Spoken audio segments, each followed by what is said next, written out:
Wow, it's 5:57 a.m. It is September 22nd. I believe today might be the first day of autumn. Anyway, I wanted to come on here because I got up early this morning. I would say around 3 o'clock. And I just kind of, I'll probably go back to sleep for a little bit, but I just, I'm having a lot of downloads. I think they may have been triggered by some of the things that, I've experienced throughout this issue. And I wanted to come on here and make this video because I think there's a lot of mental clearing that I need to talk about so that I can heal. Because, I think the biggest issue is because, this was a huge betrayal. I'm very sick, I'm going to say. A very sick, very twisted, and a reflection of what I believe comes from my, of course, blood relations, but the whole hate comes from my mother. And this is a resulting in me suffering for the self-hatred that my mother had within herself. My mother, and I do hope that, her soul finds peace wherever she might be. But the magnitude of hatred that my mother felt within herself is so strong that it manifested into something. I'm just going to come right out and say it. This was demonic. This whole thing was demonic. And I see that my mom walked around with her, very ignorant woman. Ignorant and angry are, I would say, some of the worst combinations you could ever have. But she was a very unhappy person. And she normalized, the abuse that she felt and that she covertly hid. And then sometimes she would, say little rude things and hurtful things and behave, irrationally when she got upset with me, But my mother had mental problems. And she was, of course, a leader or somebody that was a parent, right? So the kids obviously are supposed to look up to their mother. And since they're the main influence within the family structure, this is the kind of garbage that she's produced. And I knew something was wrong with her, but now at this point in my life, I am realizing just how twisted this woman was. You know what I mean? And it all comes from her brokenness, her unhappiness with herself, and, this is the sort of things that, this is a form of family abuse that people really, they don't understand the scope of it. They might know that there's one kid in a family where their family just finds fault with them all the time. And it gets out to the point where, I know in the past I've had things that I did when I was really young. And it gets thrown back up in my face because it's like this obsessive thing where they feel like they need to hate you at all cost. And if they can't find anything in your current moment, then they have to sit here and bring up what you did in the 3rd grade or whatever. You know what I mean? Maybe because they feel as though, I'm such a goody two-shoes as an adult that, they need to find some sort of fault with me or whatever because they want to keep an argument going that's been going on for years. And the only problem with it is that it's been going on since I can remember. Even before I even entered school, but it has escalated into where I am now. And it spreads throughout other people. This is the sick part about this. This is why I believe that it's demonic. It's demonic because the originator allowed herself. Now, this is a spiritual talk that I'm having right now. She allowed herself to hate herself and fester this sort of hatred for herself so much, and she never really had any friends because other people sensed that she had problems. I mean, she was very obvious that she had problems, okay? So the only people that she really has in her life is her children. And she gives them the worst sort of advice, the information, and they are products of this warped woman. This warped, broken woman, you know, who was disappointed in life and wanted somebody to hurt for it, you know. And so what happened is that, okay, let me backtrack. I'm getting a little ahead of myself. So, yesterday I woke up and I'm getting a lot of things like memories, thoughts, and I'm starting to understand things more. But I started thinking about my father, you know, and then he was on my mind like a lot yesterday, you know, because I woke up and had a dream about him. Okay, I'm just going to say that. I'm not going to go into the dream, but it had something to do with a conversation that my dad had, and this conversation that I had with my dad took place like I would say maybe I was like 16 or 17, and he was telling me that he thought that I was special. You know what I mean? Like he thought I was special in a way where I had a spiritual connection. And he also mentioned this several times when I was little, because I would have a lot of, you know, paranormal type experiences and want to go and sleep with my mom and dad because, you know, they were freaking me out. But anyway, I had this, you know, the dream was actually me thinking about the conversation that I had in real life with my dad. So I was remembering something in my dream. You know what I mean? It was just a dream was based on this memory that I had with my dad.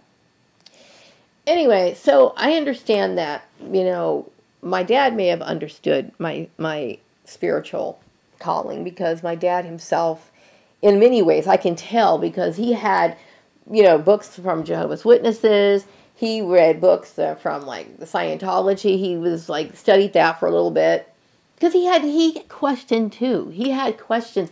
He was somebody who cared and felt a deep importance for those things. Like he never instilled that in me. He never did. Like we didn't talk about religion until I was like, I don't know. I know he brought the Jehovah's Witnesses over and stuff like that, but he and I never had heart-to-heart conversations about religion until I was like in my teenage years. But he knew from a very young age that nobody had to like encourage me to be spiritual. Nobody had. It was just all something that I gravitated to. Like I feel like the minute I was born, I knew that there was a power that was stronger than me. I knew it, you know.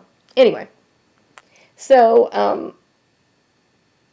my thoughts of my dad was going on a lot yesterday, and I realized that, you know, the resentment that my family had towards me.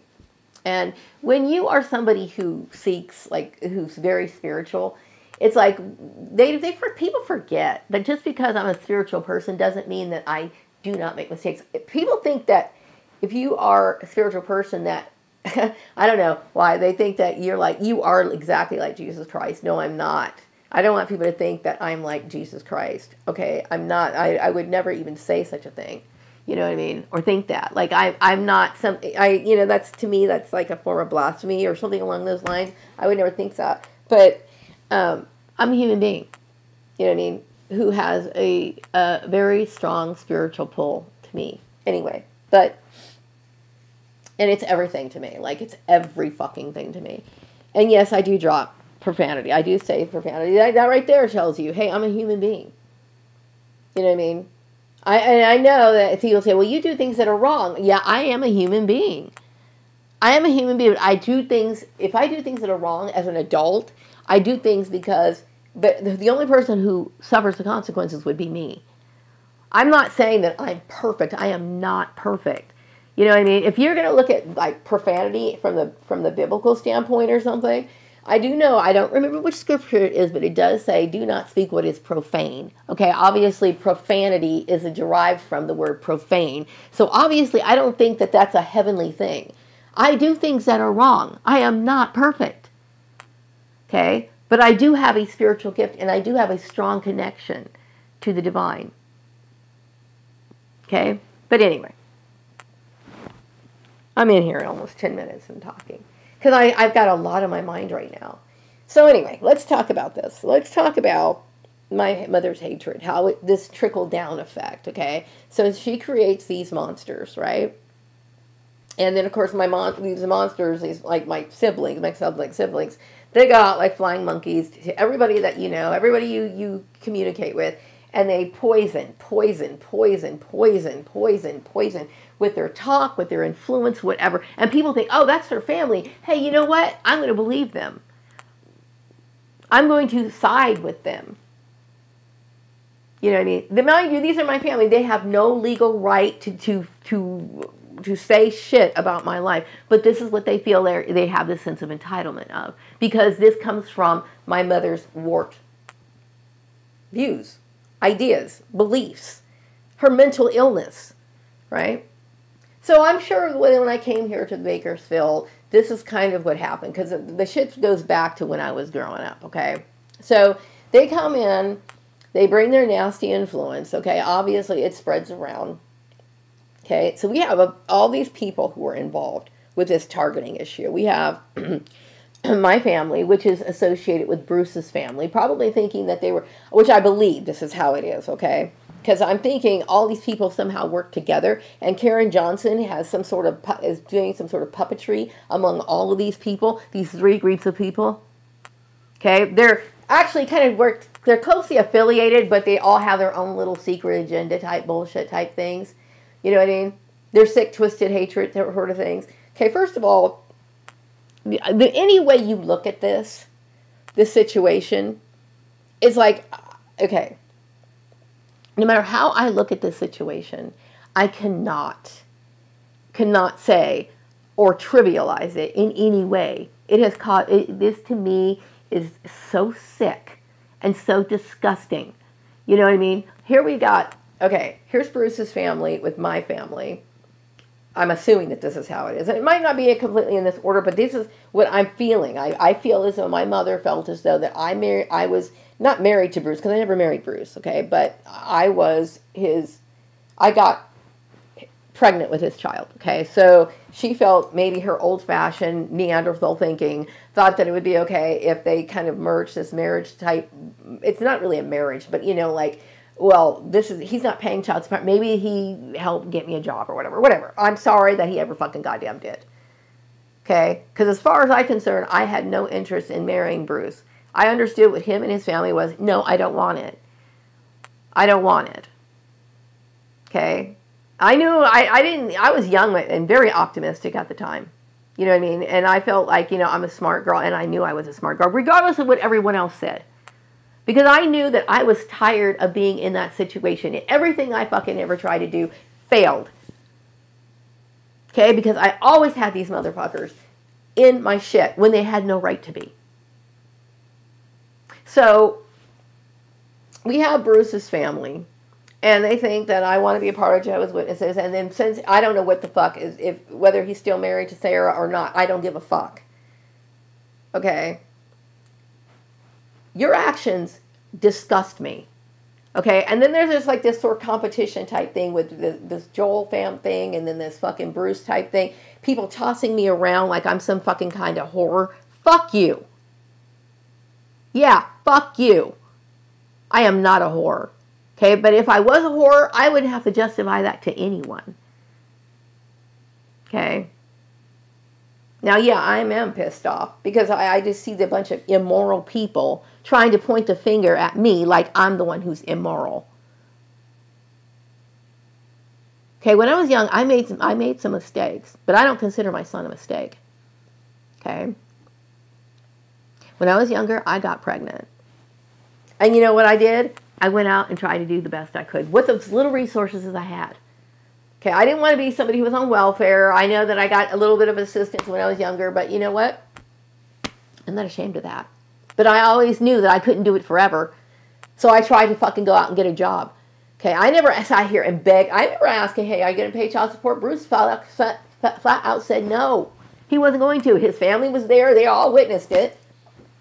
You know, I'm sure we remember that evening that I came over, made that announcement.